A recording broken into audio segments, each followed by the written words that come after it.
Radio Free Cybertron, the only radio show where you'll hear me say, I'm not wearing any pants.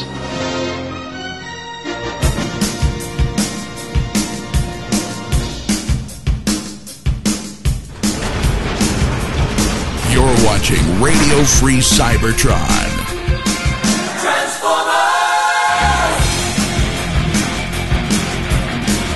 For the latest Transformer news, reviews, and more, visit tformers.com.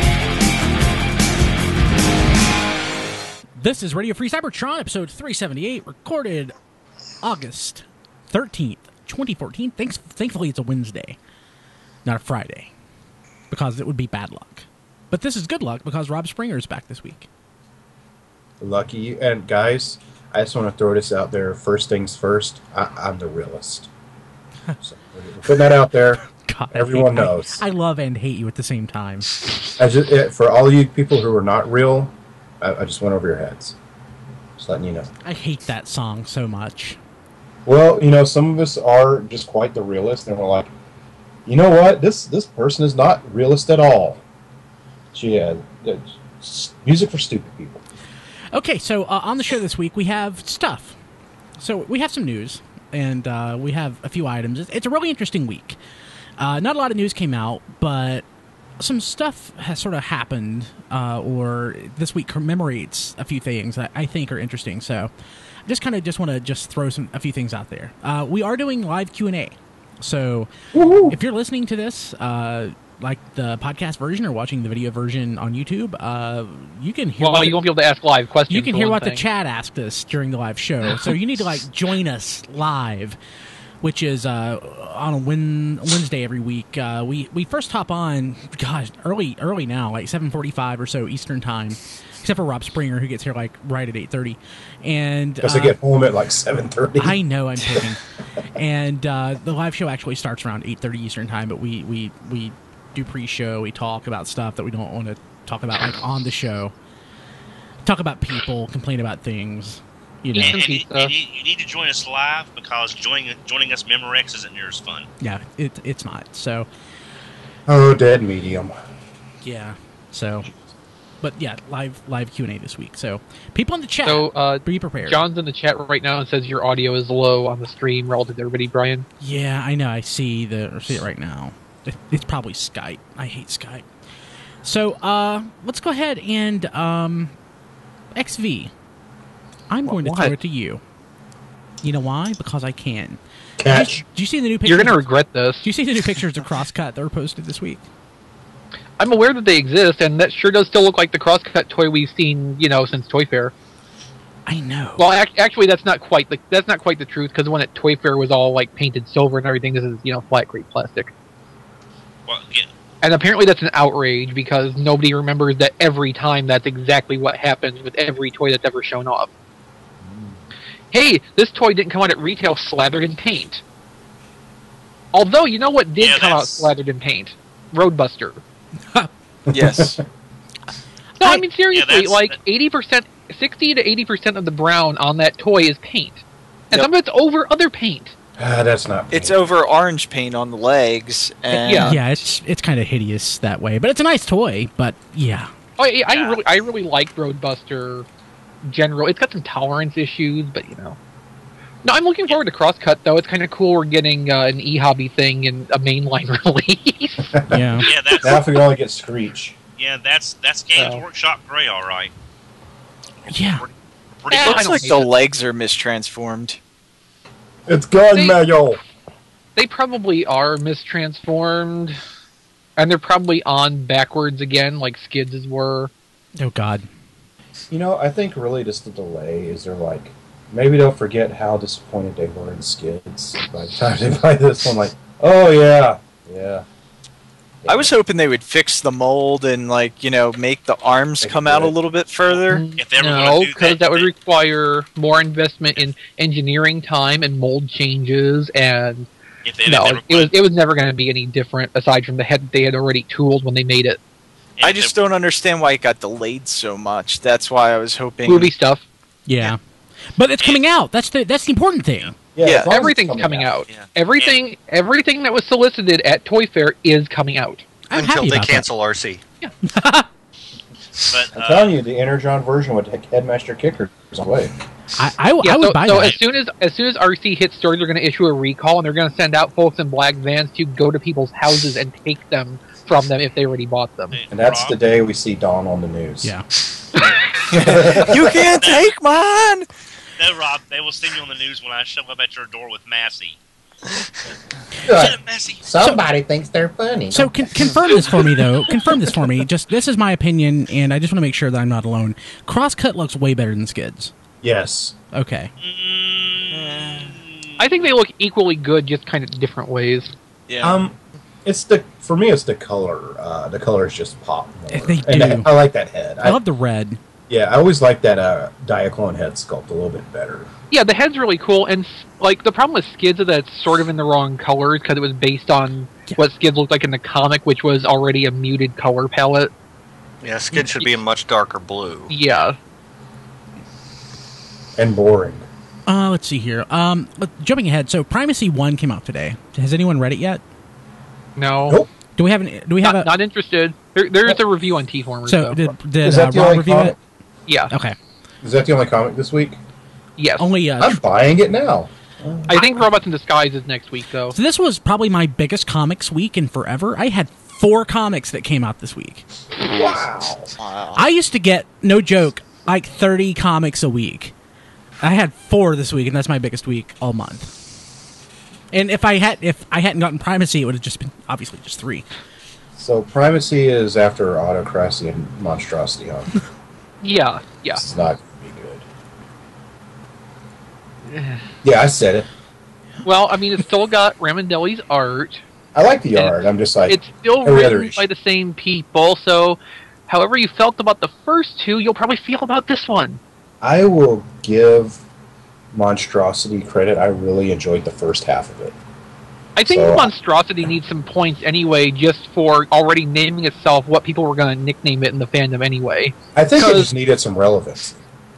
You know, after we called Autocracy Atrocity for months and months, they just like, let's just forget it. We'll just go ahead and call it Monstrosity and cut them off at the knees. Yeah. I No, remember... the thing in Go the ahead. preview pages that are up on T-Formers, though, that really caught my eye was a full page of Cybertron, and I swear that looks like an Oreo cookie.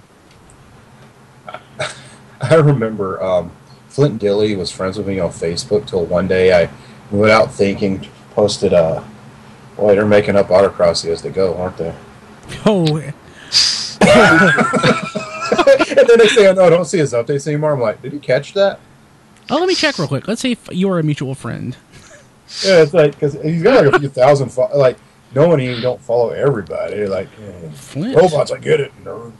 Mutual friends. Okay, let me look. I got I'm 61. not there. 61 mutual. Let's see here.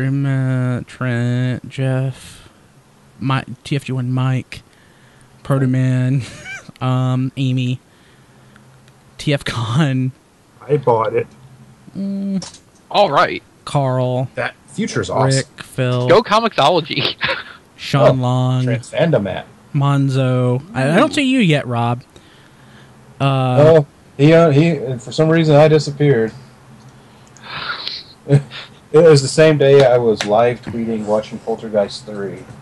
So, it was not the Yeah, slam at the writing, it was the, oh, I see, the Indian stole his car. See, Um, the bad thing about that, it was Poltergeist 3 and Rob Springer 0.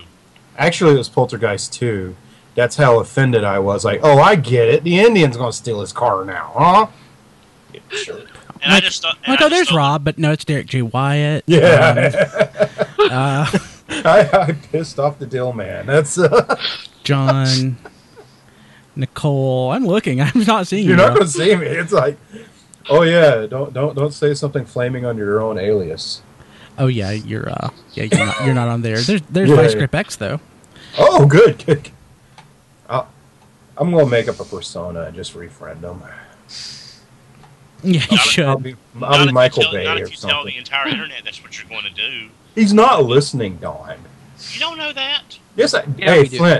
Flint, let's make up. You, me, man. Throw fist. Yeah, nice. Okay, let's see we're here. friends now. Okay, so one news item I wanted to mention. So it turns out we got confirmation that Saber, or Star Saber, Saber in this case, is a Brainmaster. Mm-hmm. That's good. We figured it would be, but it's nice to actually see it. I wasn't sure when the picture came out if it was actually a Brainmaster, if it was just like a molded piece to have the figure in the cockpit that you didn't see. Well, his face isn't there, so I'm assuming that he is. Well, I'm saying the original pictures. You know, when we first saw, or was it like say Jan in a spacesuit or something? I didn't know, but this is definitely a major plus. Wouldn't that make him a face master? Kinda. The Japan names, man. Oh my gosh! Are we gonna get any Breast Force figures? Yeah. Or was it Breast Force or was it Breast Force? Yeah, Breast Force. I was thinking it was Breast Force or Breast Patrol or something. Well, I remember Breast Masters as. Oh yeah, people say aren't Breastmasters the members of Breast Force? I'm trying to remember because there's so many fan terms. And would that be Overlord? Because doesn't the he's Power Master. That's Power Masters. He's a Power Master. He's a God Master. Yeah. Yeah, but don't they go in his breasts? They technically do. Yeah. The Breast Masters are Target Masters by default, but actually the Target Masters, but the guns have a third mode. So everyone getting to sit home. Diecast looks so confused. Watch Victory. Or not. Diecast, you have about 25 years to catch up with us, so Yeah.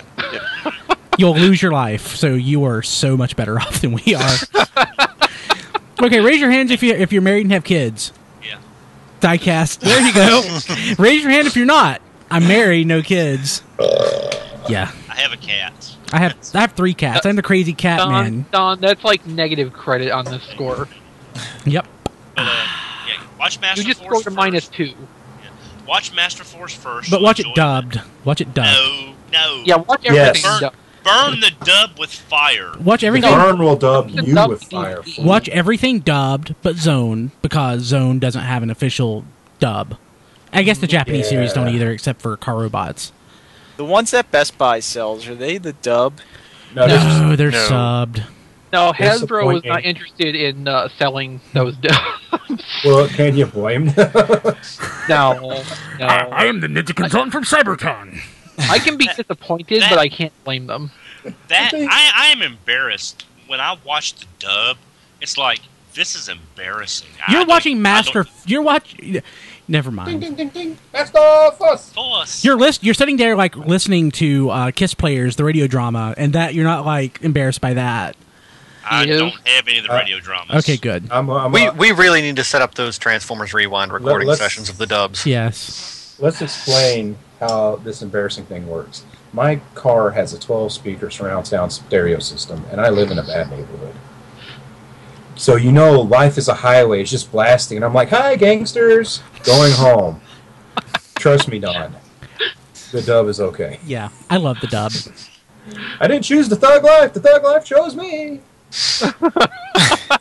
Kenny Loggins on next. I would rather not read. I'm now my imagining cartoons. Return to Pooh Corner coming out of Frost. Okay. So Don. The Pooh Corner's after the show. Don's not a fan of the Kiss Players fiction. Is anybody here a fan besides XV? Does anyone admit to knowing it? They're like, yeah. I love that look. I was kind of a fan of the box art of the toys when we were at Shardicon, and I saw that. Oh God! Kiss Player toys are great. I mean, I love that Rodimus. Especially the little plastic ones that don't move. Those are the best. I think my favorite review of the Kiss Player toys was I'm kidding, Don. I bought this for the hot rod, and I took the creepy plastic thing and put it in the microwave. And then he took a picture of it, and it was just melted plastic. Like, yeah, this is what I think about your crap stuff. The last thing I got Broadcast, which was like the post alternators pre Kiss Player. Final Tech Asterisk. Yeah. Yeah, I kind of wanted that one. I got it, then I sold it to Phil or Trent or somebody for like $50. Yeah, I probably should have kept that one. Okay, let's see what else in the news. We have first. It's painted, but it's what it's going to look like. It looks really nice. Ghost Shooter. Actually, is this the painted version or is this the production? We're still hand painted at this point. It looks really nice. It does. It does. It looks pretty nice. I kind of like that they use the intake on the roof and put a little blue and red dot on it to make it out like it's a light bar. Yeah. It looks... That's like laughably ridiculous, but I got to give them points for the attempt. So, this is... I mean, it's a crappy toy. Well, it's not the worst thing. It's up there. It's just extremely mediocre. Well, it's not even the worst Bumblebee toy in the last 5 years. Well, that's true. Yeah, that's true. Which one is? Well, see, the War good for thing about Cybertron. this... Okay. Well, see, the good thing about this is, with it being a Takara, there's actually paint on the mold. Well, it's not just Takara though. This is Million Publishing. This is mail away exclusive. So retail budget does not apply. Exactly, right? Because this is the same as Stepper. And if you want, it's $100. If you want, Don, do you have Artfire? The Million Publishing Artfire? Yeah, he's got the original Artfire too. Artfire and Stepper. Well, yeah, but the Million Publishing one's the only one that matters. That thing's drowned in paint. I mean, there will be paint on Ghost. Let's look at it this way, Don. If we wanted to have an RFC custom Transformer and we wanted Hasbro to like paint it up, they would put all kinds of paint if we had the money. Yeah. I'm just saying any mold that is a bad mold for some reason, if you add the proper amount of paint to it, it negates a lot of the issues, like the Bumblebee with the mismatched yellows and things like that. So I'm just saying, they by applying the correct amount of paint, they've actually made this mold into a better mold. Even Goldfire was improved because, like you said, does not have the mismatched colors. So I never had a problem with the mold. It's just the colors was always so crappy. Mm-hmm. But this looks great. I would love to get it, but with the Million stuff, it's so hit or miss because, Stepper sold out really quick. I remember XV, weren't you and I trying to find Stepper at the same Botcon? Yeah. You and I were still trying to find Steppers. Mm-hmm. Artfires are sitting on clearance in many places for less than $185 to $100, which is you wouldn't expect that on that mold with that character. So there's no way of knowing what this Ghost Shooter's going to go for. Okay. The way I'm looking at it, though, is, Stepper has had a lot of media exposure where Artfire is basically, there's that original Headmasters manga that it was in, and that's it. People have more of a connection to Stepper or Ricochet because it's been used in other formats. But pretty much, I think that made it more popular. Also, it's one of the best molds that came out since Plastics and Generations started. Nerd alert. But that's true because Artfire. Because usually when you think Stepper is when you think of Artfire, not the reverse. Yeah. Mm-hmm. Hey, I was so happy with just to reissue Stepper. And I was just like, I'm good. Yeah. Oh yeah. Yeah, I got that too, and it was marked down to like $7 at Toys R Us. Yeah. I bought one at original retail because I was so excited. Like, I'm getting Stepper for $50. Shut up. And then I was like, I got. Maybe. U.S. retail. He probably got the Japanese box. Did you get it was the U.S. retail. I think. I got the Japanese collections or whatever they call it, that series. Yeah, that's because you make dumb choices. Then I get another one for my brother for Christmas because I knew he bought it on clearance. And he's like, I don't know if you got that. I was like, yes, it's okay. Just pour on the Steppers. Nice. You know how expensive this toy was up until last month? Yeah, it was $1,000. People on ATT are just like, and like screaming. So, I'm kind of been in the Botcon, post-Botcon, I guess actually really it's more post-SDCC now at this point, blahs. There's news, but there's like nothing that exciting. Like, and honestly, I kind of hate to say it, but the Combiner news at SDCC was kind of a letdown because we already pretty much inferred it from the news at Botcon. We just actually got to see it. Yeah, it would have been a lot better if they just kept their mouth shut at Botcon about the Combiners. Yeah, except they wanted to reveal the whole thing at Botcon. They just weren't allowed to. Yeah, and they wanted to give the Botcon people like a special sneak peek of that just because they could not outright tell them. Yeah.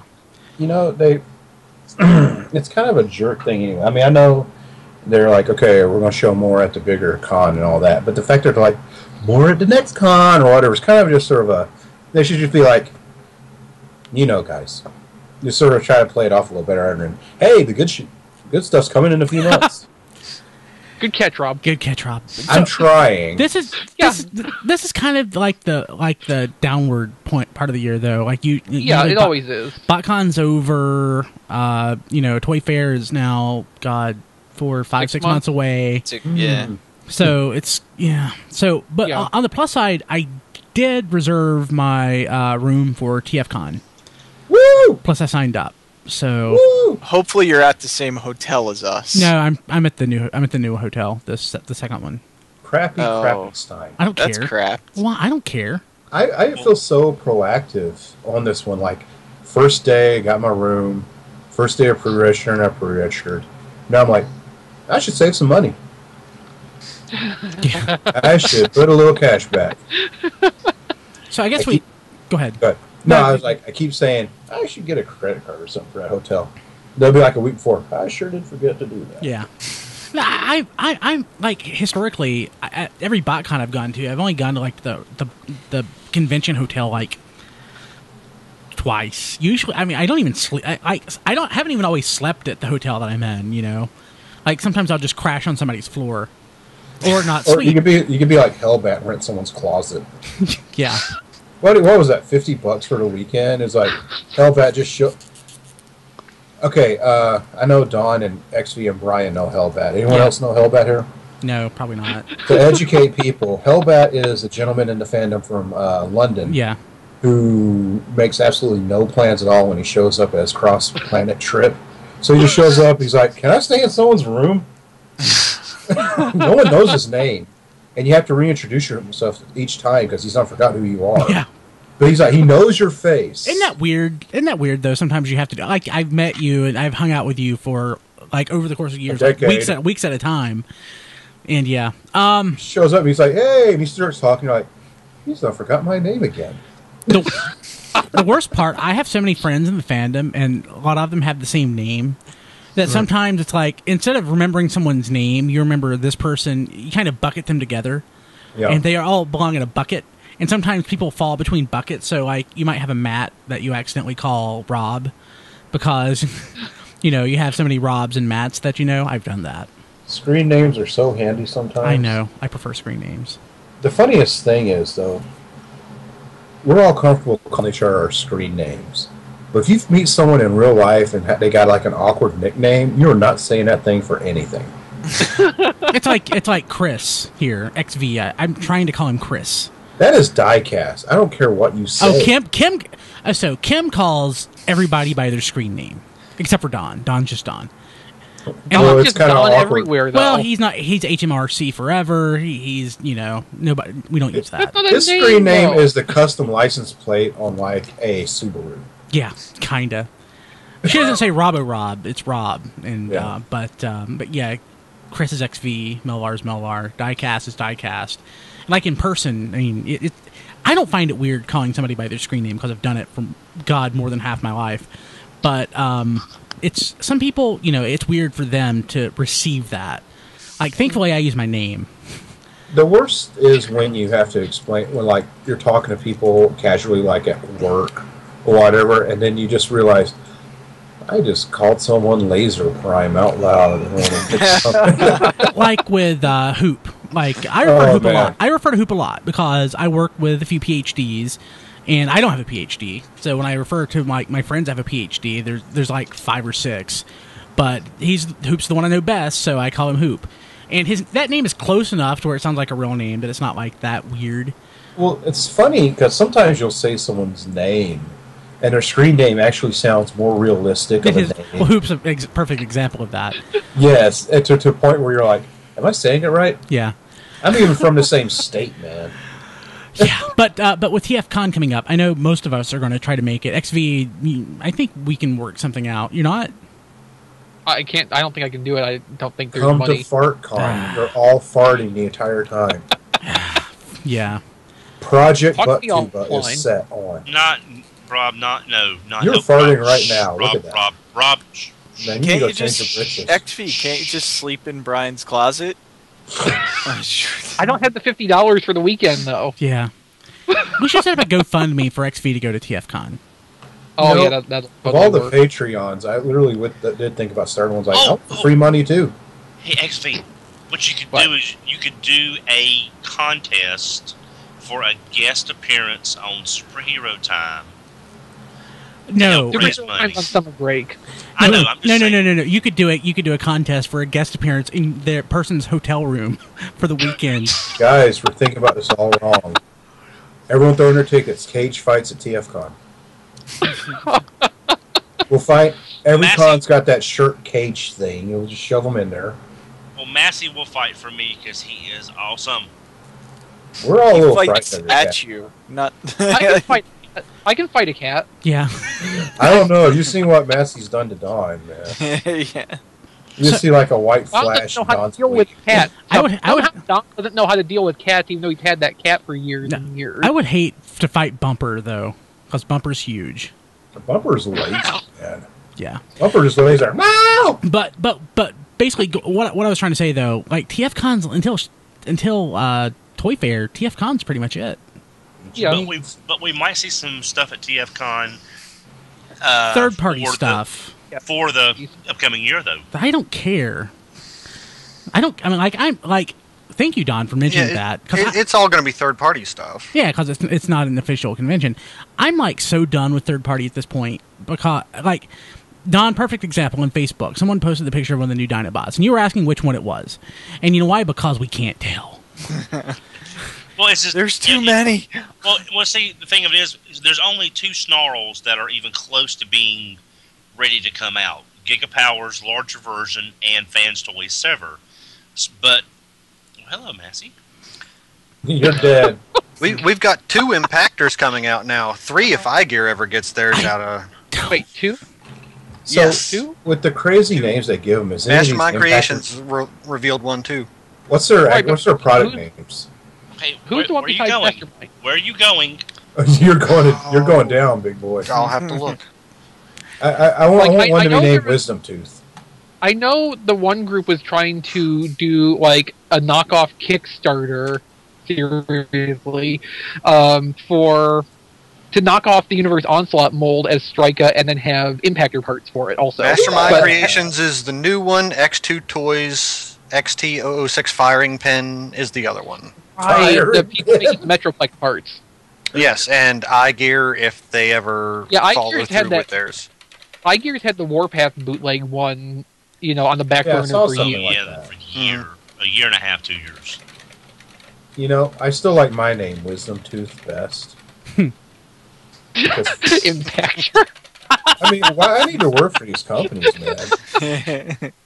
For that matter, you could call it bowel obstruction. Really? I'm still trying to figure out Smart Robin. I get the Smart Robin. I didn't get that either. It's an Smart anagram. Robin's an anagram of Brainstorm. Yeah. I get it, but I don't understand how Robin has anything to do with Storm. That's me. I'm like, what?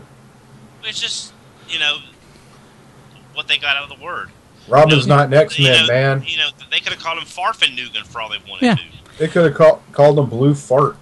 I like that. They should have. Actually, I'm glad you mentioned Smart Robin because I did get the repro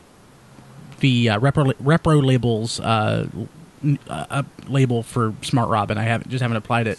Now I've got to find it. Yeah, space. Yeah, that's half the reason I got it.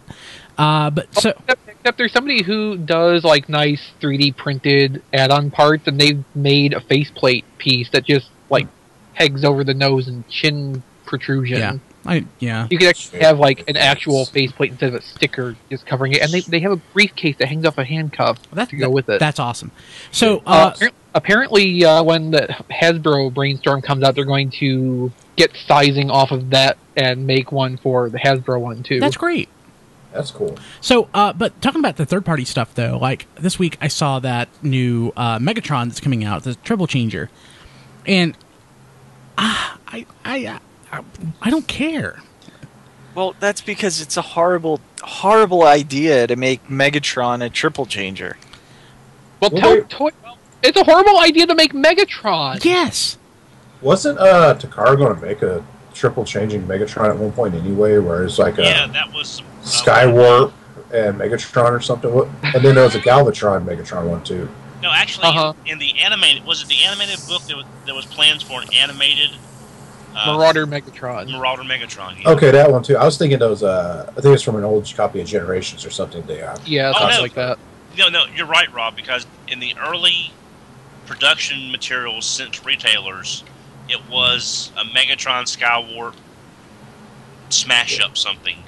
And there was going to be something with Galvatron in Megatron 2, or at least planned. We talk about this though every week, and it just never it just doesn't get any better. Like my original problem before with the third party stuff was just the blatant IP theft, but now I get that Hasbro doesn't address it because 400 or 500 pieces really isn't worth the effort. Right. But the thing is, it's just gotten stupid. I think instead of talking about the third-party product right now, what we need to talk about is when did third-party jump the shark? Yes.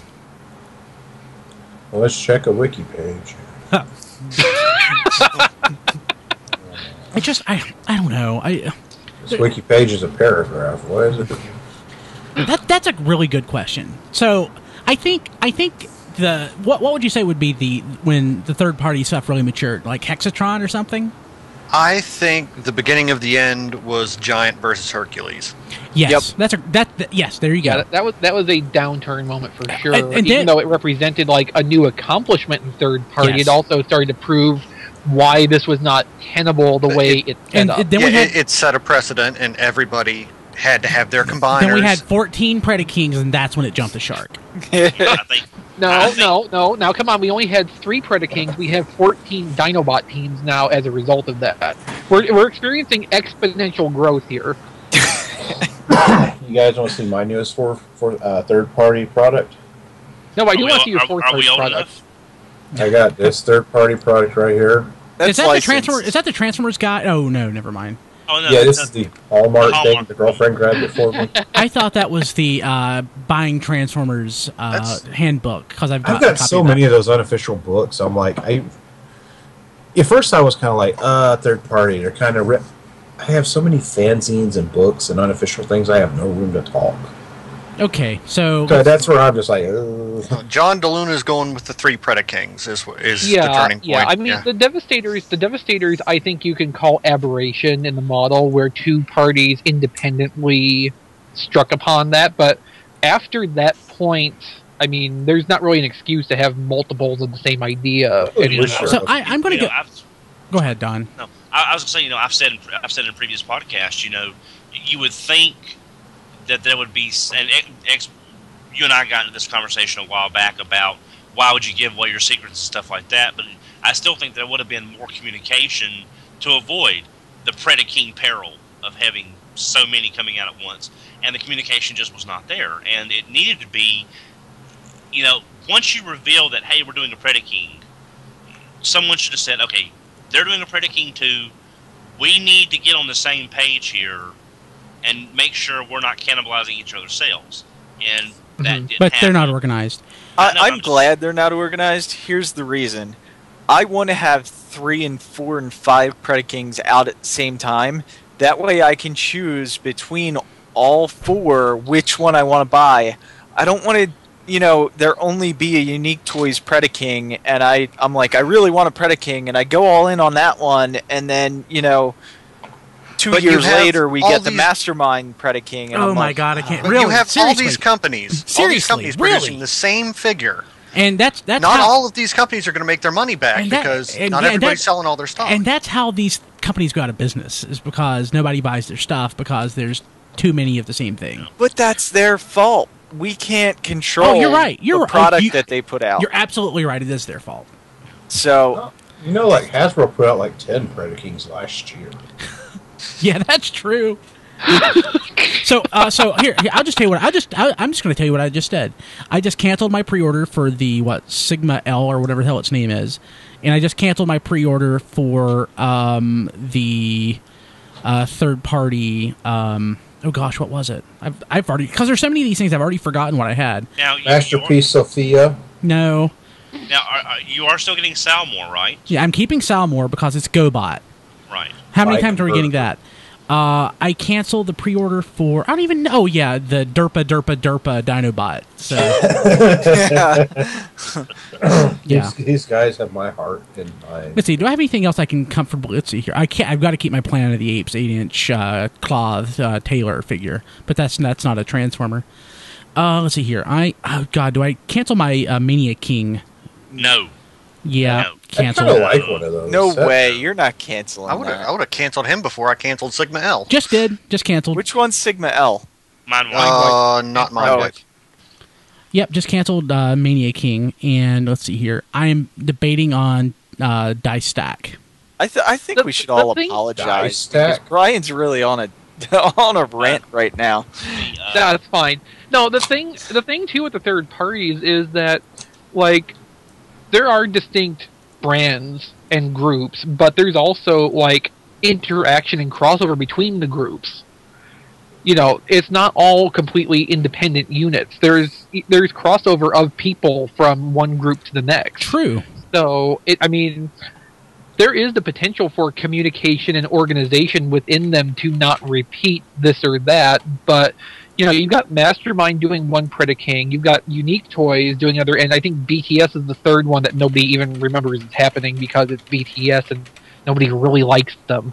BTS Didn't I cancels buy it from everything there? that they show us anyway. Didn't I buy it from BTS? What are you talking about? So remember BTS did that Sonicron, that was their first full figure, and I got that on clearance, and I wish I never had. God. You know, after I wish that, I did, because it's $20, right? Yeah, I got it. I think it was a neat toy for. I mean, I never took it out of the packaging, so I don't know quality-wise how good it is. Well, it was nice, but I never took it out of the packaging. You don't really have a neat toy then. What you have is a neat display piece, and well, you know that's what most of these things are. Okay, that is corrugated board right there. Let's talk about this. Let's talk about that for a little bit, though. You know, BTS did their first standalone figure, and it was universally received as terrible. Mastermind did their first figure, which was Night Morpher Commander, the Hearts of Steel Optimus. It's like the goofiest name possible. Well, Guys, watch out! Night Morpher Commander's coming. Yeah, pretty much. And that was also terrible, but in terms of, like, the material tolerances and things like that. The difference is Mastermind went back and retooled the mold. They made a bunch of changes to how it was produced, and when they did the second version of that, Annihilator, it was 100% better. Oh, yeah. I mean... BTS didn't do that. You know, you can have a terrible initial product, and then you can go back and turn it around and make something and get people behind you again. Mastermind is one of the most popular third-party groups right now because they learned from their initial mistake, and they've made solid quality products ever since. Well, and BTS was the company that was going to do that huge Overlord figure that just got canceled. Oh, Overlord, yeah. Well, now, also look at Unique Toys. They started out, I can't remember what their first product was, but they did the Predacons, and several reviewers have commented that the quality has gotten better, and they have been retooling the figures as the line progresses. Now we've got toys like the Mania King, which is pretty well liked by a lot of people, and they went back and did this as the second color run. So they're learning as well. But like you said, BTS, they never did anything to fix that Sonicron mold. And the thing is... Go ahead. Go finish. No, the Sonicron mold the mold had some good ideas in it. It's just the quality of the materials and the tolerances was just all over the place. Mm-hmm. And, you know, I have Night Morpher Annihilator, and between that and just the reputation they've built up since then, you know, if there's a choice of the same character between Mastermind and some other group, I'm probably going to go with the Mastermind one. I'm not buying a Predaking, but if I was going to, I'd probably go for... What is theirs? Ares? Yeah. I think that's TFC. Well... Yeah, it probably is. Whatever Mastermind is, that's the problem. Feral Rex. Okay, so I would go for that above any of the others if I was going to buy one of these Predakings. Yeah, Feral Rex sounds like a garage band. Yeah, sure. My G1 Predaking is A-OK. Yeah. See, I've got... See, I've got Cyclops, and Cyclops is just a phenomenal toy. There's some scary engineering, but it's the only way you could design it, to design those parts to fold like that to get that alt mode. So there wasn't much you could do otherwise. But for me, fans toys with Scoria, and also I don't have Quake Wave, but I've heard nothing but good things about Quake Wave. Quake Wave's awesome. So they're one of the big people. Fans Project is also, again, the big ones. So if these people will learn, like with DACA, unfortunately that there were reasons why that Skyfire did not come out the way it was planned. And I believe he has said he is not going to be releasing any more toys under, from what I understand. So that's sad, because there's a lot of things about that toy that I like that I wouldn't mind seeing some retweaking on the mold to fix. But it's not going to happen. I don't think Fans Toys is great. I mean, their first, that not Shockwave, was awesome.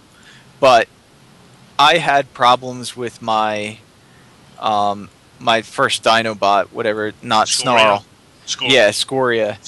So, to me, I don't know that they're in a place like Fans Project is. Fans Project is probably the one company that I know the product is going to be good when I get it. I've never had a Fans Project toy with bad quality. I think Fans... I'm sorry. The point I was just going to make was, Fans Project and Toy World are both doing Headmaster characters at this point. And, I'm just sticking with the Fans Project ones, because Fans Project, that's a known value for me. There's a different, level of the design to the Fans Project ones over Toy World. I understand some people are into what Toy World's doing, too, with theirs, but, I'm a fan of the Fans Project engineering. Yeah, their engineering's great. Fans Project has consistent high quality. Yep. And, there's just the sculpting, too. It's a different kind of style, and it just works for me. Third-party stuff is expensive enough. I'm not going to just buy whatever. I'm going to be really, really selective when there's, multiple iterations. Yeah. It's kind of like what Diecast was saying before. It's nice to have multiple options. If Toy World was doing the only Headmasters, I would probably be buying them and feel okay with it. But, I know there's that option now, and Fans Project is it's what I want to put my money into. The economy, though, isn't sustainable with this stuff. Eventually, it's going to collapse. That's true, and we actually talked about that. Do you remember the ShardaCon panel last year? This was one of the things we talked about then. But it'll leave the best companies. It might. It might leave the companies that have the best management. It may not, or the best financial backers. Yeah, it may not leave one of the best toys. That's not always the same thing. As long as I but Fans Project has been in operation since 2008. So they're in it to stay. I think Mastermind is in it to stay. I think my first third-party item was a Fans Project. It was the City Commander. No, it was the gun for Hot Rod. Sidearm. Yeah. Sidearm. I think KFC's here to stay, because I love that Double Down. Yeah. Oh, that's news too. They're changing their name. About to change the Son name of a KFC to what is apparently by retailer request. Yeah. Yeah, which I don't understand. I understand it. I understand it. I understand it completely. Yum Incorporated has someone who searches Google for references to KFC. They find that, and they're like, "What the hell is this?" Let me get this Have you straight. seen the Keith's Fantasy Club logo? It's a direct. It's a direct copy. I do that. Working for KFC logo. It doesn't matter. Working for a big company, there's someone in PR that actually gets that Google search agent every day when the company's mentioned. I get if my name is mentioned anywhere, I get an email 2 or 3 times a day from Google telling me that I was mentioned somewhere. So God knows KFC does it. Let me get this straight. These guys are cool with selling a toy called Not Optimus Prime. But maybe it's too similar to where they got dinner from. Dude, you crossed the line. And here's You the can't sad copy thing. an American fast food restaurant. It's really popular here's where the- these toys are made. And here's the thing: we never got a cassette chicken. You know that's true. I mean, Yeah. I mean, I know Yeah, I their wanted at least quality's- like a transformable biscuit or something. I know the quality. Biscuit transforms from like a biscuit to delicious. I know they got some pretty crap quality and all that, but something about me just like $20. It's always some summer exclusive at the conventions or whatever. It's great Now, for that. But Stack, especially the second version, came out to be a phenomenal. Ultra Magnus is not one of my must-get characters. That's why I was happy getting Stack versus waiting for Magnus. He had a weird face, didn't he, or is Yeah. that just me? Well, It does. I like it. It doesn't really bother me that much. But I mean, that is a phenomenally engineered toy, and it's so much better. Some people work better with small figures, like TFC did their reflector. It was small with a lot of parts, but it was engineered well for something that size. The small little reflector, they're not reflector from a while back. Yeah. I don't even I want remember the TFC doing Barbosa. a reflector. Somebody did. How much No, is I do remember that now. I do remember that was one that actually did transform and form a camera out of the three of them, because Perfect Effect didn't even do that, did they? It was just... Yeah. Was just the figures like their little target masters that don't really transform. Yeah. The TFC one actually looked like a real camera. Yeah, the Yeah, photon. yeah. It looked like a digital SR. Hey, One thing about Fans Project is they're skirting the line of over engineering, and of think? course, Intimidator is my example, because I think if they had left a lot of the Minosaur parts as secondary parts, instead of trying to incorporate everything into not Motormaster, it would have been a lot more fun toy. Because I don't know anybody that wants to take that apart and put it back into the stun. I never That was- took it out of the box yet. I'm intimidated. let's go ahead and move along, because great talk, but I think we're running out of steam, and there's a lot left. I want to go ahead and jump to Q&A with Rob Springer. We're actually doing that this week. So Rob, you have a couple questions. We have. Let me pull up this Microsoft sticky note. And Kim suggested that I read the question to you so that you can answer it. So you want to start doing that next week? No, dude. Okay, I'll do it next week. Yeah, we'll do it next week. You want me to just forward them to you? Or Yeah, that'll work. That'll work. Okay. Radical Man. Tell you what, I am copy and pasting the first one in our little. No, just go ahead and read it. Will ruin my fun. Hang on, let me drink some Coca-Cola. So while Rob's drinking, I'll mention that if you're watching live, go ahead and ask away, because we are going to end the show with Q&A this week. Plus, I didn't know it at the beginning of the show, but I do want to do This Week in History. It's a pretty big one this week, so I think it's worth discussing. So, Rob, go ahead. Okay, I've been eating ice cream the entire time you guys are talking. You got that tongue. Exactly, I got a big tongue. tongue. Okay. Like my voice isn't deep enough. Kent Taylor has... Oh, wait, I copied that part. Kent Taylor asks, what are your thoughts on Perfect Effect Warden, a.k.a. IDW Fort Max? Thanks, Kent. Well, that sure is a Fortress Maximus I can't afford. I really like him. I like that new version. It's painted like Brave Max, more so than the first one. What do you guys think? I think that's actually a good example of the over-engineered thing we started to get into toward the end of the third-party conversation, because that toy is trying to do so many things at once. It's really nice looking, though. Like, as a robot, it's really like, man, look at that thing. You know? But it parts forms to hell, man. Does it? Yeah. And I think the head mode sucks. It looks... I've seen it on Fort Max's, and it's like, you guys put just a little bit too much detail in there. Yeah, it's out of place. Yeah, it stands out, yeah. But you know the thing is, who has it here? Does anybody have it? Here is my third... Hang on, let me get... Here is my third-party Warden. This is my sixth-party Warden. Okay, so Ninja Dave has it. And I was at his apartment a few months back hanging out, and I got a chance to play with Warden. over-engineering is one way of saying it, but it feels so good to like transform and like move around. It's super duper premium. It looks stupid when you actually put it on Fort Max. Yeah. But it's such a nice robot mode. I would almost buy it for that. If it were half the price, I would already own it. It really, like I said, I see that I want it for the robot mode. It's like, well, that's supposed to be a tank mode. That's the thing about these Cybertronian modes. It's like, it turns into nothing. And then it turns into a head that doesn't really match the body you put it on. But that robot mode is like, why are you $100? Yeah, I want to buy you, but like, I have like a 2014 Ford Fusion. You know, like, I'd like to put gas in it. Yeah. You know?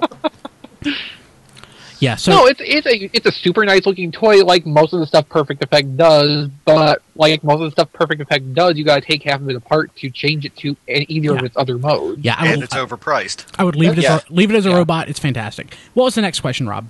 Okay, basically, Kent, we're cool. You cool, bro? Okay, that was our thoughts. Trans fanatics. There's a third question, Rob. Too. You're gonna go ahead. Oh yeah, yes. Thank you. Now that my tongue is thawed out. Thought out. Is that you're all like all talking about? Yeah, they're cool. Why does everything gotta be a paragraph? Jesus. Hey RFC, what's the big deal? Hey, you paid attention to last week. What's the big deal with Whirl and Roadbuster? You guys make such a big deal. Hang on, I got to scroll. Big deal about them, and I haven't seen anything good about Whirl. He seems more con than bot, and Jesus, this note is long. And hang on, let's just minimize the note, make it stretchy. I did not prepare, I tell you. That's fine, Rob. Just we get the you gist. Guys, and I haven't seen anything on Roadbuster. That's why we make such a big deal about Whirl and Roadbuster Transfanatics. They're interesting Transformers, not just like from a character / comic perspective, from a history perspective. I mean, the fact that they were Bandai molds that wound up in the Transformers line is interesting enough. But the fact that we have new toys that are, based on those, I think that's really neat. Especially considering they weren't like wildly popular characters in G1, but here we have Voyager versions of both of them, basically solely on the fact that wreckers. Well, it's just kind of like Boba Fett. Why do you even like Boba Fett? He's barely I don't. He sucks. Well, yeah, but why do people like him so much? He's barely in the movie. Well, everyone loves him. These guys are like, here they are, off to the corner. They're kind of cool. I would have loved to have had Whirl and Roadbuster figures long before IDW had the license. Hell, before Dreamwave had it. Just the fact that having nothing to do with the comic, just on one, the look of the toy, the design, and the fact that they are interesting, that they're frickin' non-Takara Transformers. There are not that many of those. Actually, speaking of, so the non-Takara Transformers that we have, which would have been the Deluxe Insecticons, Roadbuster Whirl, and Jetfire. Shockwave, Skywing, Omega Supreme. Omega Supreme. Predaking? No. Predaking was internally designed. I thought he was bought. No. He's just radically different. Just from Kmart. Is there anything else? I can't think of anything else. That's really the shoot balls. And not counting the jump starters. Oh, jump starters are Diaclone. Are they? Oh, no. I thought they came from. They don't look. They don't look Diaclone to me. I was always under the assumption they were, but I could be wrong. I think the jump starters were bought from like a quick change line, RoboForm line, something. Maybe. I know it's kind of a little stretching the line, but some of the Brazilian Transformers were bought from other non-Takara lines. Like, they had the mini-bots, but they also had those remote control cars they put in the main line. Yeah, I mean, there are things I don't... well, odd things. Like the AM radio robot. I mean, I think that was a Transformer. I don't actually know the history of it, but it's such a weird-ass toy that I'm not going to count it. But that's fine. That's fine, though. But Roadbuster and Whirl, they're awesome, and that's why we care. That's why we talk so highly of them. And, it's one of those things, like, the UK comics, there were characters in that, and I think that kind of helped, too, because, you know, of course, the UK guys, they can talk all day and night about the comics, and, you know, all of us, when we started really discovering them, we started loving them. So I think it just comes from we always appreciate the side character more. Yeah, you know? we gave IDW so much crap, like, forever when they were producing crap, and then they turned around, and it took a little while for us to, like, accept that they weren't producing crap. Skylinks, Andrew. Yeah, we already mentioned Skylinks.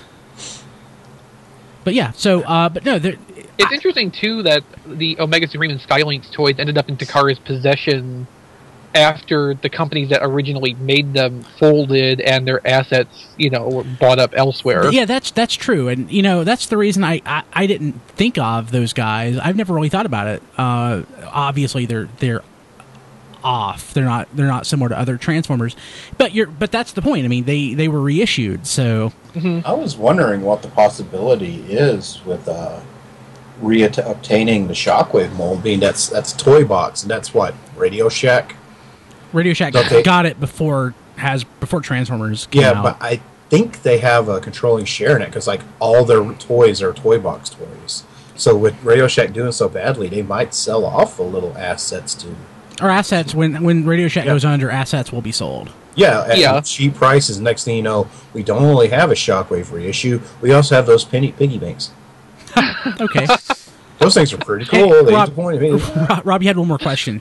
Yes, please ask me it, because I did not copy and paste. Okay, so let me go to my email, because this came from Anthony Bricali, from tfu.info, our pal. God, I've known Ant as long as I've known Rob. Used to tell us not to call him Don't call it was like, don't call me Tony. That was the name. That's like the name of his company, or it was. Don't call me Tony.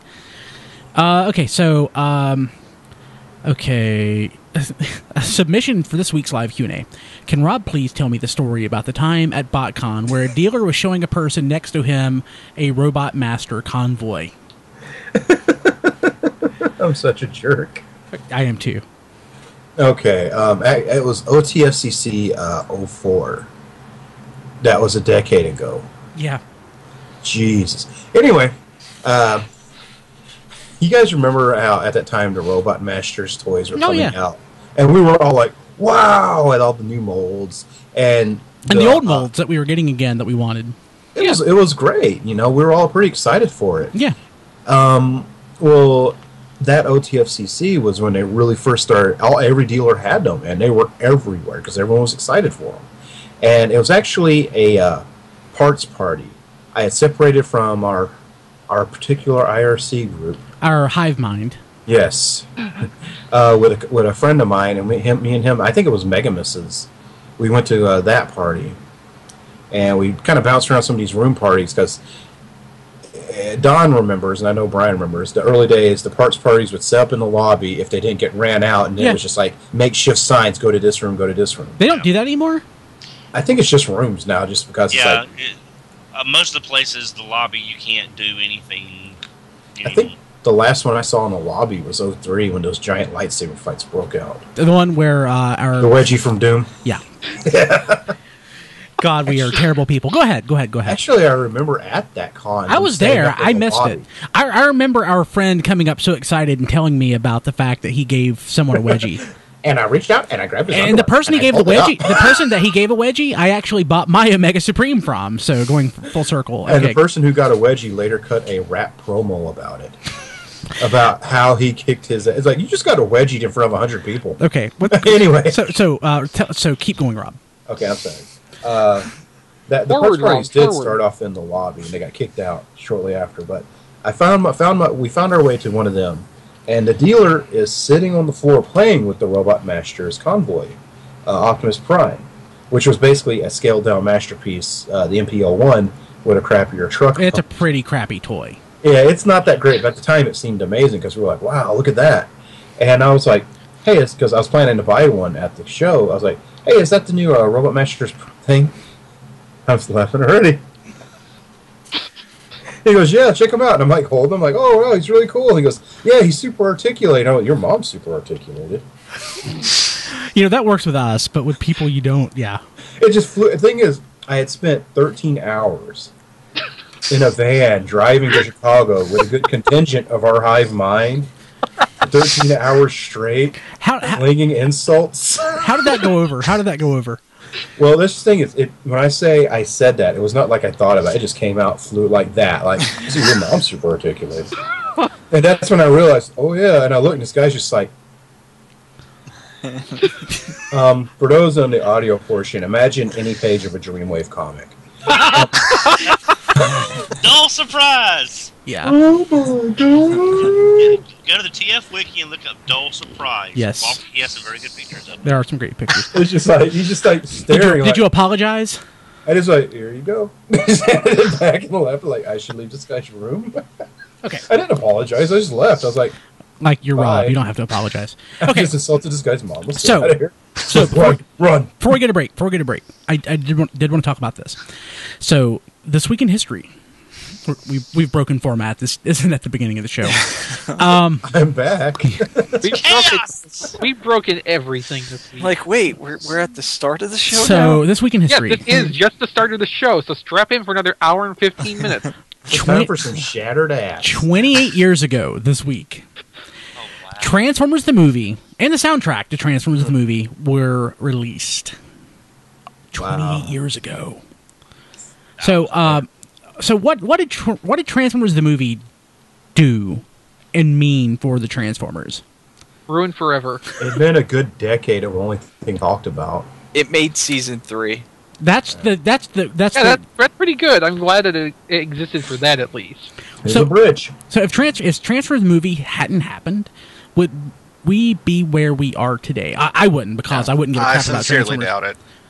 I don't think if we were, we wouldn't be where we are now. We would be less toys, less presence in the marketplace. I think certainly not even live action movies. I think Transformers, had it not been for Transformers the movie and the gigantic shift in characters that was mandated by the movie, we probably, if Transformers ever came back, it would probably be like some sort of, I don't want to say retelling, but basically constant rebooting, kind of like Ninja Turtles. Right. Like Ninja Turtles isn't like, it's new every time they do a new series, but it's not like Ninja Turtles Armada or Ninja Turtles Cybertron. It's Ninja Turtles again. And if Transformers ever came back, it would probably be Transformers again. And some people would be fine with that, but that would be really boring. Well, Every time there's a new cartoon, that's pretty much what people complain about. Also, if we never had the movie, we never would have had a Unicron. That's true. Yeah. Which is arguably one of the biggest ongoing influences in Transformers. With also Stan Bush. Stan Bush, Well, the yeah. Matrix. But And it was the first time Optimus Prime died. No, it wasn't. Maybe not. Did the comic beat that? The comic beat that. Yeah. well, it was the first time First time he died with died dignity. in a non-stupid way. No.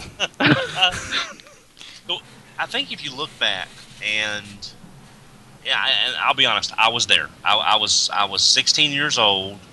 My mom I wasn't driving yet. I didn't have a car yet. I had my license but no car. My mom took me over with I paid for my cousins. We went, and I was there. I was there. When Ironhide got killed, and I was like, damn.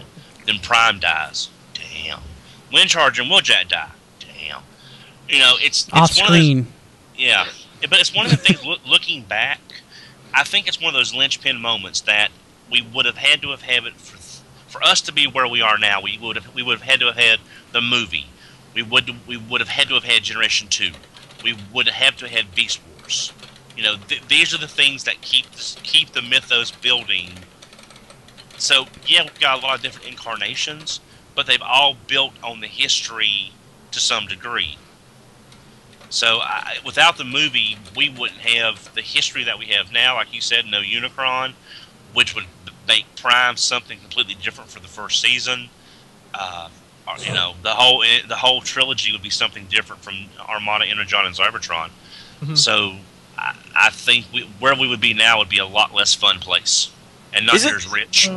Isn't it fair to say that without the movie, I mean, that was the first really good-looking, Transformers cartoon? No, it because the original series aren't aren't as polished, aren't as nice looking. It just doesn't seem like Transformers the movie's not that polished and nice looking. It looks a lot nicer than season 1 and 2. I mean, the animation's a lot better. So it looks like they it doesn't hold a candle to Bot. So season 1, I actually think season 1 looks pretty decent. It does. I watched it. It was only what 16 episodes. Yeah. Season 2 is mostly crap. But season 1, season 1 though, I mean, like some episodes, there are some nice shots. I mentioned when we did the roll for it, the rewind. There's that scene when Soundwave or whoever, was it Prowl? Was chasing the Decepticons and they transform and they at the dam and the waterfall and there's the rainbow. It just looks really. It was nice and crisp and fluid. There are some moments in season 1 that look pretty darn good. And Transformers movie has some really stupid mistakes in it, and it really isn't that nice. I'm just saying, it seems like they spent a lot more money on that, and they kind of. I think that was a turning point when they realized, oh, maybe we can put a little bit more money into this. Into this media and into this franchise. Until they saw the return on the investment after the movie opened. Travis, you're taught. But the movie looked better than most of the shows, but compare it to other major animated films, it didn't look that good. No. But the movie did give us something that a lot of people look over to this day. Slack farted. Yeah, he did. It's right there in the movie. Excuse me. Yeah. That was him knocking the door down. No, he farted. They go, Don, it sounds like you after being burrito night. He's like, whoa. But he totally farted. No. So, Transformers the movie, I think it changed the whole future of Transformers. Transformers would probably be G.I. Joe if it wasn't for Transformers the movie. That's a scary thought. It would have been, yeah. I love G.I. Joe. God, I love G.I. Joe. But it would have, we'd probably be G.I. Joe if it wasn't for Transformers movie really changing things. Because we're kind of close to it already. G.I. Joe the movie added some characters, but it didn't really change that much. It gave us Don Johnson. And really... And Jinx. Yeah. Jinx was more useful than John. You guys stop and think, and I'm going on there one of my old cartoon talks here, about the legitimacy of G.I. Joe as a military unit. We have soldiers that your safest place, and both sides, your safest place in a battle is the broadside of a barn. But to be all fair, same with A-Team and Stormtroopers. But here's the movie, the most ridiculous aspect ever. And I'm not talking about the snake people, because that's totally implausible. You have a ninja who fights... First off, Snake Eyes. That's completely ridiculous. You have a ninja who's completely lethal blindfolded. Now, I know people are like, oh, ninjas are... I was like, no. Because, while she's whipping that sword around, I can see perfectly someone's shooting her. Yeah. From a distance. Yeah. And it's like a dreadnought who's drunk on meth. Here's one thing about G.I. Joe the movie. It gave us one of the greatest opening theme scenes ever. For a cartoon, yes. Yes. I don't it doesn't care. compare to, Temple of Doom or anything, but... I mean, again, animated oranges to oranges here. But if you watch the opening of the G.I. Joe movie, even if you do not like war toys, you'll be like... What do war toys have to do with G.I. Joe? I wouldn't go that far. I don't think that G.I. Joe the movie's intro would inspire a non-fan to. Well, that's as far as a solid intro. It is. I mean, as far as enjoying something. I mean, if you're not a big toy person, if you saw the intro, you probably would at least enjoy the intro for the energy. And then as soon as you saw the swamp and the crocodile, you turn it off. Yeah, it's like that intro is pure adrenaline. They're like, sell this product, sell this product. And then you're like, Oh yeah, it's liquid 80s basically. Is what these I love G.I. Joe the movie's intro, and I like the movie, but yeah, I think it's great. But I think it's great because I'm a fan and a nerd. If I wasn't, I don't think I would care that much. The best part of the movie though is Sergeant Slaughter beating the crap out of Nemesis Enforcer. Yeah. Because first off, this is for this is for Duke. American Pie. It's for Duke. And the funny thing is, you're a kid. You're like, yeah, get him, Sergeant Slaughter. And then you get once again a little older. For the U.S. of A. I've seen what Sergeant Slaughter actually looks like. He would be winded before he got to him. Yeah. Especially if you've seen him recently. Oh, he's in bad shape now. I mean, really, he was winded by the time he got to the ring. You're like, whew, coming at you, boy. But I'll never forget the line, we all go home or nobody goes home. That's how I live. Well, okay. Because die. Yeah. Okay, let's go ahead. And at this point, if you want some really good G.I. Joe toys, go get the Call of Duty Mega Bloks minifigure. Or if you can get the anniversary figures, they're nice too, except for that one that I broke last week. So. Good Get job. the crayons. They're great. Oh, I love the crayons. I got that set that had the Trouble Bubble for like $20. Pretty happy with it. The crayons are on sale for... On sale / clearance. Yeah, for $1.98. Yeah, So- great. We are never going to see that Terrordrome, are we? No. God, I want that Terrordrome so bad. Yeah, me too. If you guys like crayons, Yeah, hit up well, local dollar actually- shirts. Actually, it's a Serpentor with a free Terrordrome. Yeah. So let's go ahead and take a break, and after that we'll come back with our live Q&A, and then we're going to wrap things up. Oh, yeah. So we'll be back here in just a few minutes. You can hear our show on Stitcher Smart Radio. Stitcher allows you to listen to your favorite shows directly from your iPhone, Android phone, BlackBerry, or Palm phones. On demand and on the go. Don't have Stitcher?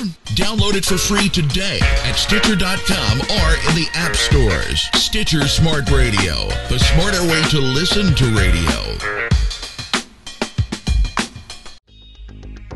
In a cold, faraway world. This is Stan Bush, and you're listening to Radio Free Cybertron. Fighting the war for Cybertron, till all are one. Defenders of truth, robots who fight in disguise.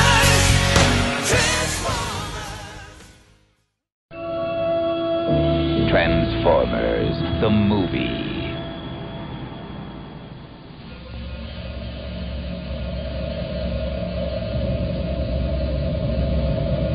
It is the year 2005, and a mysterious planet threatens to devour the galaxy.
Conceived in the epic tradition of Star Wars, this spectacular animated adventure stars Leonard Nimoy as Galvatron, Robert Stack as Ultra Magnus, Judd Nelson as Hot Rod, and Eric Idle as the Junkion Warrior Wreck-Gar.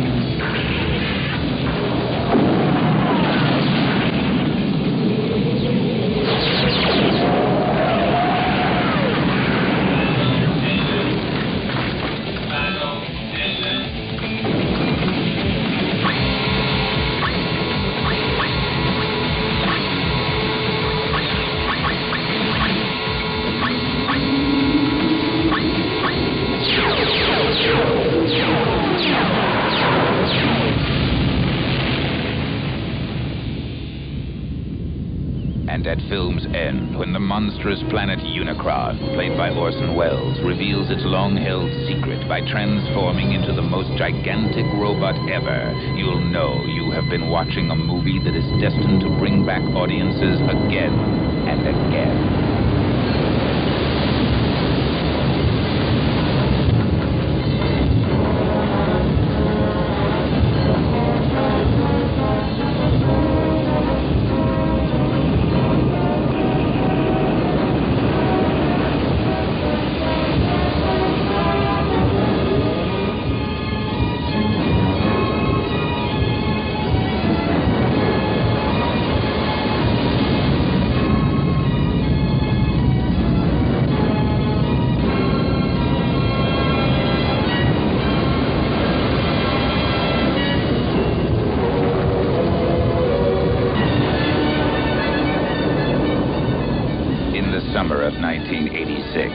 Exciting adventure in the universe is on planet Earth.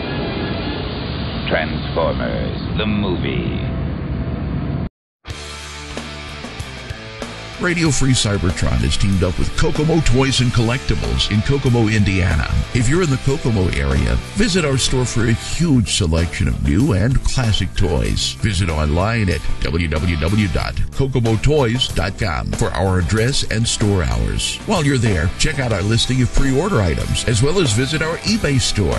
Visit us at www.kokomotoys.com. That's KOKOMOTOYS.com. We're also on Facebook.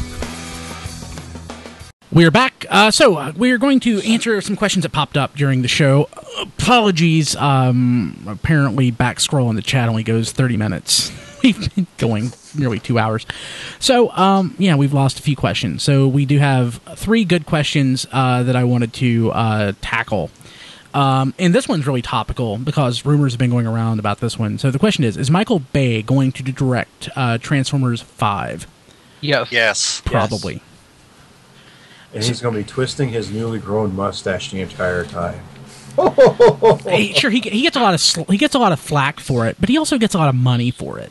With the monocle. Yeah. I don't think he cares about the flack for it. No, he Why loves that. should he? No, that like motivates him to do more. Yeah. Well, stop and think about something for not even 5 seconds, just like a blink of an eye. You ever see anyone say anything good about Nickelback? Yes, Mike should be. Mike loves Nickelback. But you get my point. Yeah, it's like, they're the worst band in America. Everyone said, but you know what? They've got a whole lot more money than I do. Yes. They sell a lot of They're not the worst band in America CDs. now, but there was a time when they were the worst band going. Well, it's it's only just because there's worse bands that have come along since. Yeah. Well, it's just like, hey, Michael Bay, you should really quit making movies. I'm going to go to sleep on a bed made of money. Exactly right. They write music and make music for the lowest common denominator. There are people who like it, and there are people who don't care, and they just listen to it because it's on the radio, and they make money. You say, like, okay, why did Shia LaBeouf walk away from a Sure Tank? Well, because he's young and stupid. Yeah. Michael Bay is a 50-year-old man who's like, dude, they're paying me billions of dollars to light firecrackers around. So I do want to mention this. I have to make this point. People say, well, if you don't like the Michael Bay Transformers, why do you watch them? Well, I'm the host of Radio Free Cybertron. I have to. But so Michael Bay did not direct the Ninja Turtles movie. He produced it. I'm not going to see it because I don't want to subject myself to it because I'm not the host of a Ninja Turtle podcast. So there you go. Yeah, but you do have a Ninja Turtle podcast on your network. I'm not on it. I'm not on it. The thing is, in all honesty, when people say, hey, Michael Bay directed that, and you're like, no, he didn't. For a medium that revolves around reading, the internet sure doesn't do it. Yeah. I mean, Michael Bay was also behind. The guy who directed it was trying to be Michael Bay. Yeah. But Michael Bay himself did not direct What else was his production company was behind almost every horror remake in the past decade. Michael Bay's?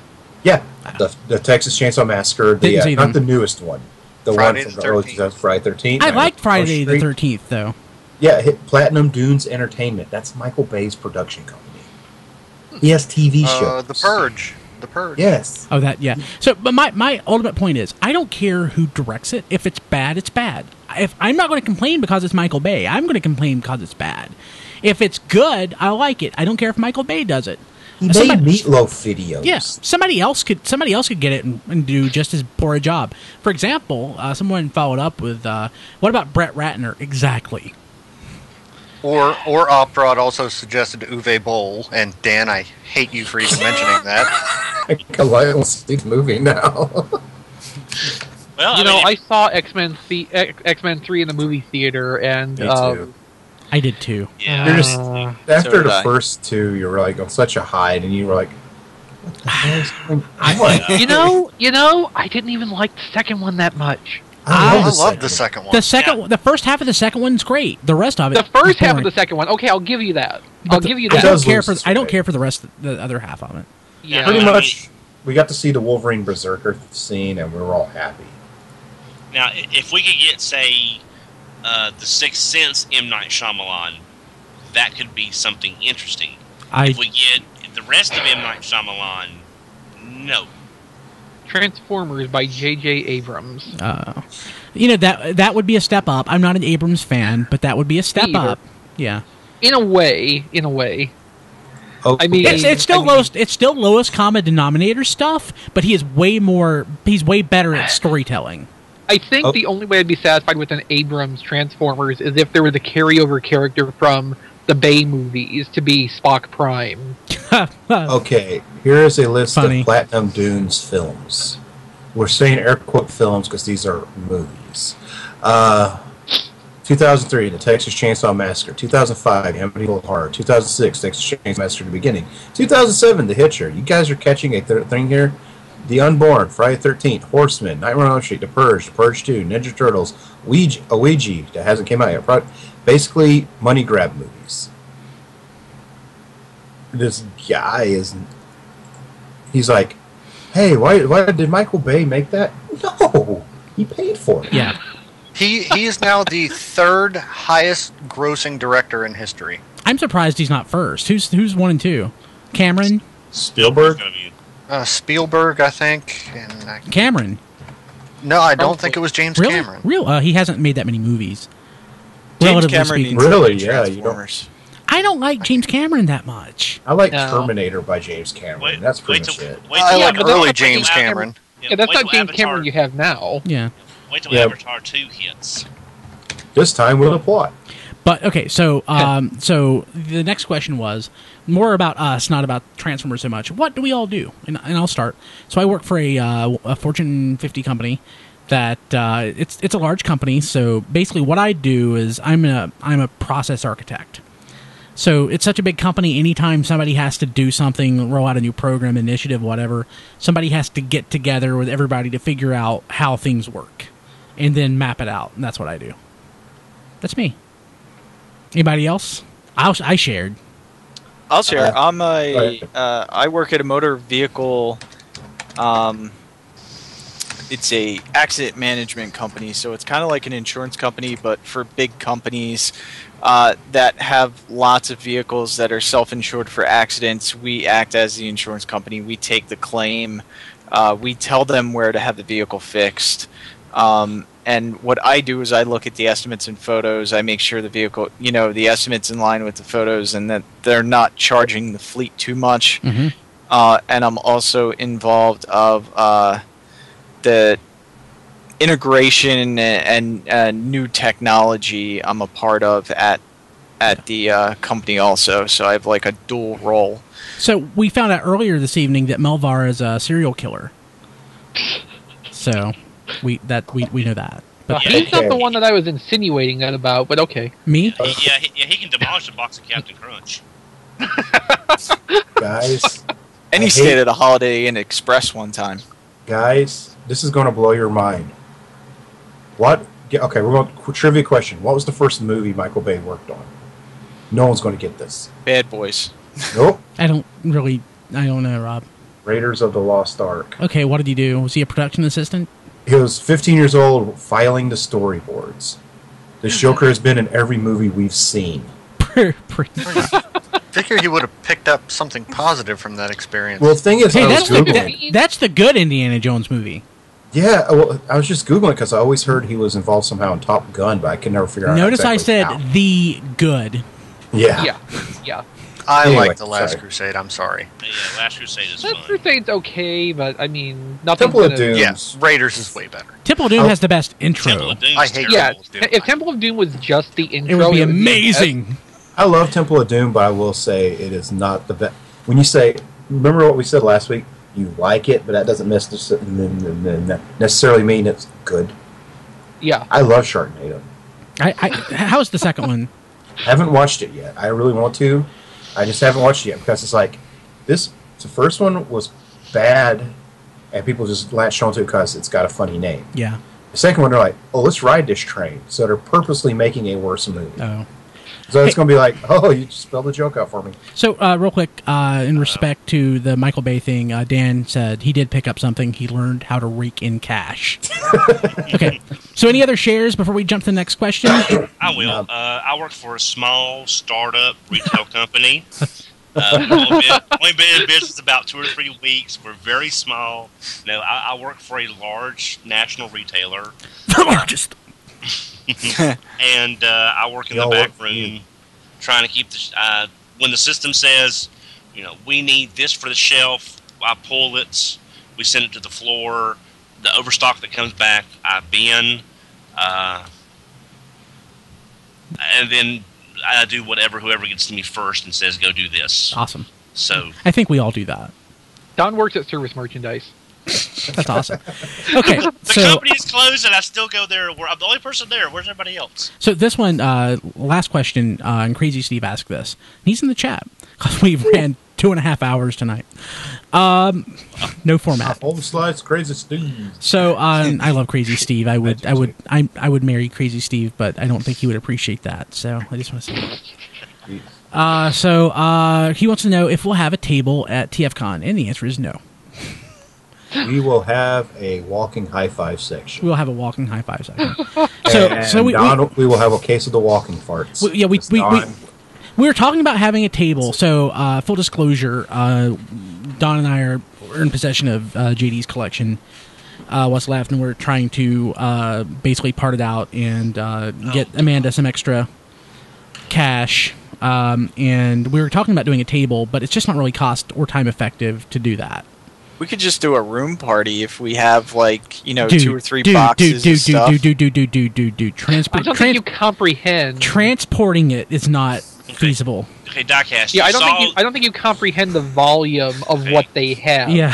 Yeah, Diecast, you saw the picture of the back of my truck with the boxes, correct? Well, yeah, but I'm assuming that you're hasn't going gotten to get smaller. through some of the stuff. That Yeah.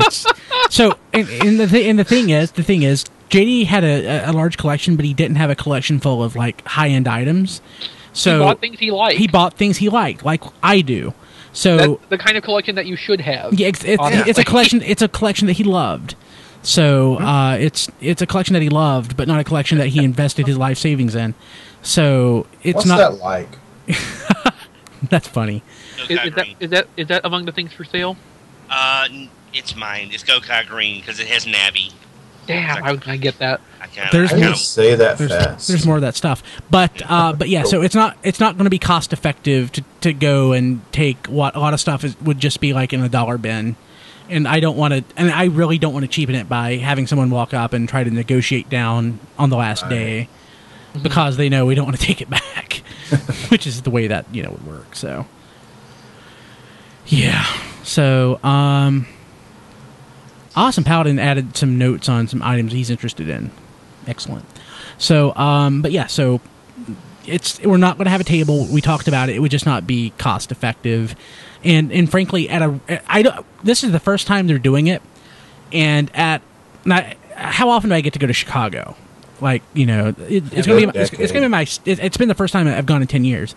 So I like having a table if it's a place that when Shardicon, I live there. So it's not like, I wanted to go out and experience all the things in the area. Or at SavCon, which is Savannah's nice, but I could deal with that after hours. Chicago's going to be awesome. I don't know what the convention's going to look like from a size perspective. So, one of the most miserable things I've done And I got to see a lot of people, like Crazy Steve, and Don, long before Don was on the show.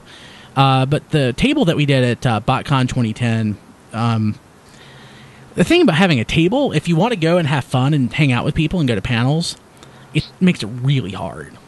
And it's not really worth the effort. So, no table for us at TFCon. And he also wanted to know if we're going to have T-shirts. I've been meaning to do T-shirts again. I'll break out the Sharpie. You know, we just 10 of us walking around in Radio Free Cybertron shirts. We design. That's what Amy does. Amy sells shirts at Botcon and whatever. She just basically carries them around in the bag, and people walk up to her and buy them from her. But it's just... they probably just do that to talk to a girl. I just had the worst mental picture of what we would smell Rob like. Actually has struck on a pretty good idea here. He should do like 10 or 12 hand-done RFC shirts. Guys. In his style, that would be great. Guys. Yeah. Puffy paint. Yeah. Yeah. You know what I'm talking about? Big old puffy paint pentagram. Yeah. Radio Free Cybertron. And then just like put red all over your face and smash it in the middle. oh no, it'd be a pentagram, but it would be Armada, Cybertron, Energon. Don, I like the way you're thinking. Yeah. Guys, you and me are both fans of Energon. Yeah, but no. But those yeah, words never escape my lips. Not doing a table. If it was closer, maybe, but you know, it's an 11-hour drive, so. And just I have a Ford F-150. From the back to the front, from the bottom to the top. It's not a small truck. It's not a small truck. It's an extended cab. Don's apartment is still full of JD stuff, so we need to get rid of it. Yeah. My living room is full of JD stuff. If y'all remember when I first moved my laptop back to this location, had all those boxes behind me that was taller than me. That's JD stuff. Those are JD's boxes. And unless Don's done some arranging, he doesn't have a small living room. It's pretty decent size, so it runs basically from where he's at in a, Don, 15 by 10 foot square, basically, of boxes and stuff. Yeah, I'd say maybe a little bit smaller than, not now, but yeah, that was probably close to what There's it a lot was of stuff on the initial setup, yeah. Yeah. I've still got all the I got all this Megaforce, Super Megaforce, Armada, Energon, and Cybertron. Yeah, not cost effective. If this were the Greensboro convention, Don, are we having the Greensboro Comic Con this year? Yeah, but that show, I set up at that show about 3 years ago, mm-hmm. and it was completely dead. Saturday afternoon after like 3. We need to do that again. We need to go there this year again. Yeah, it was just completely dead. Well, I'm going to go back because that was fun. It was fun, but I mean, as far as from a dealer standpoint, yeah. But I was so bored. I literally was just, sitting in the table. Nobody was buying anything at the year. I didn't see a lot of. I didn't see a lot of stuff there. But yeah, no table. But again, we'll have one at another convention. It's probably going to be something that's closer. Just taking all that crap. We should GoPro the entire time, like all of us GoPro'd up. Yeah, so I'm not going to buy GoPros for everybody. So Don's going. What's a GoPro? It's a camera. Don's buying. Don, you don't know what a GoPro is? Why would Don need a GoPro? I came off Windows 98 and dial-up 4 years ago. I don't keep up with the tech. But they sell them at the largest retailer in America. I work in the back room. I never go on the floor anymore. Yeah, we could wear the. Yeah, Don's lucky. He doesn't have to come out of the back. Yeah. He's hiding from the customers. No. So XV, Diecast, you've been in a place like that. You know what that's like. XV and I were in a place like that. It smelled like farts. Yeah. I still work at Staples. Whole place smelled like farts. Yeah. Chicago's going to smell like farts. I was telling somebody else about that story. I was telling somebody else about that story the other night too. It's just as funny to people who weren't there. Yeah, it's pretty funny. Because when you say this whole store smelled like fart, I mean that resounds with everybody. Yeah. Everyone's been in a farty store, well, at least once. What the hell? It's everywhere. Okay, I've been in a few, really. I'm never going to Tuesday morning again. Yeah, but that's because you caused it. Yes, I did. Never go to Target after Golden The Corral. smell is following me around. Look, there I am. It was me. Okay, Chicago is going to have their elite SWAT force on the road at the city limits waiting for us. Say, no, go wait. Hey Don. That's Don. why I'm going to be there a day early. Hey Don. So Yes. I'm gonna make sausage for a second. So in respect to you having a table, you were talking about doing a table at TFCon. What I said in respect to JD stuff, I think also probably applies to that. It's going to. I don't know that it's going to be worth the effort. Yeah, I'm not going to have enough time for my personal collection that I want to sell. I will help you. I'll help you organize and stuff like we did with JD's too. Yeah, well, it's at this point, if we were going to do a table, I wanted JD stuff to get priority. Hopefully Botcon will be close enough that I'll be able to do a table there next year. Again, Mr. Brian Savage, if you see this, Raleigh, Durham, somewhere on the East Coast, the Corey Center in Greensboro is fabulous. I heard Florida. Are we still thinking that? Yeah, it'll be in Orlando again. Nobody's gonna know until either a hotel Christmas leaks Eve. the information, like happened with Pasadena, or we're 2 weeks away from the convention. But for some reason, I have no inside. I have no inside information. I do not have, because remember, no one tells me anything. But I got a feeling that this next year is going to be a complete break. Something since it's not a movie year, they're not going to be tied to Pasadena or Orlando, whatever the case may be. I think it's going to be Dallas or Florida. I think it's going to be someplace we've never. I think it's going to be someplace we've never been before. Just to shake everything up. Wait, I got a question. Aaron Archer seems to be appearing at a lot of, like TFCon and stuff. Do you think he'll be at the next Botcon? He'll probably be there as an attendee. Yeah, because I got a feeling he would probably not want to be there in any kind of. He can't be there in any official. Perceived. He's not going to Stan ambush himself. I love Stan. I really do. Well, and I think the only reason Aaron, came to ShirterCon because so it's darn right close. there. Well, no, he just stopped by at that one. But well, he was going to meet up with Cypher. Was basically it. Our friend Greg. He's a guest at TFCon. He is a guest at TFCon. He was a guest at TFCon. The normal Toronto TFCon. too, yeah. That's what I'm saying. He's a guest, or I guess he's going to have a panel. But he still enjoys all this stuff. So if somebody invites him to come and talk about something that he liked that he spent a lot of years on, he's not going to turn it down unless he can't make the time. We need to bring him Cheerwine. Yeah, that would be nice. We need to bring all the guests that don't live in the South Cheerwine. Yeah, that's true. I don't have a sponsorship with them by now. That's why you can't bring Don stuff. You have to bring cases of cheer wine. Okay, let's go ahead. Well, I mean, you brought cases of cheer wine to Dallas too. Yeah. So I don't have anything else. I think we should probably go ahead and wrap things up. Fair enough. 3 hours later. Yeah, 3 hours later. What can I say? I'm the realist. God, I hate that. No. We had a really long show, but we had some good stuff in it. Yeah, it was fun. Yes, we need to do this more often. This is the most like a classic RFC we've had in a really long time. Yeah, I know. That's intentional. And there goes Don. Damn it! It's like a classic RFC. It is. Yep. Okay. Way to go, Skype. Right at the very end. So you can follow us on Twitter at TF Radio. We are on Facebook at facebook.com/TF Radio. Rob has Bumper out, so he's waving at the camera if you're not watching the video. Oh, that cat is so cute. It is. Cat's like, help! I would do that with Matt. Yeah, Massey would counterattack, though. Bumper just is like helpless. Keeps going. So I'm gonna end the show with this. Dumpster J wants to know, what do I think of third party transforming combining Dinobots? Bad idea. Okay, that's the show. We'll see you next week. Have a good one. Take care, bye. This has been Radio Free Cybertron. Visit us at tfradio.net for show notes and to subscribe to the podcast. Follow us on Twitter at tfradio for news and updates. Watch our live stream at tfradio.net/live. Join our Facebook fan page at facebook.com/tfradio. Subscribe to our YouTube channel, TF Radio Network.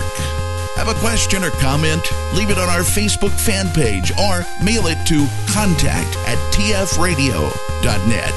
This podcast is released under a Creative Commons license. Any part of this podcast can and should be redistributed, but please, proper attribution is required if you know what's good for you.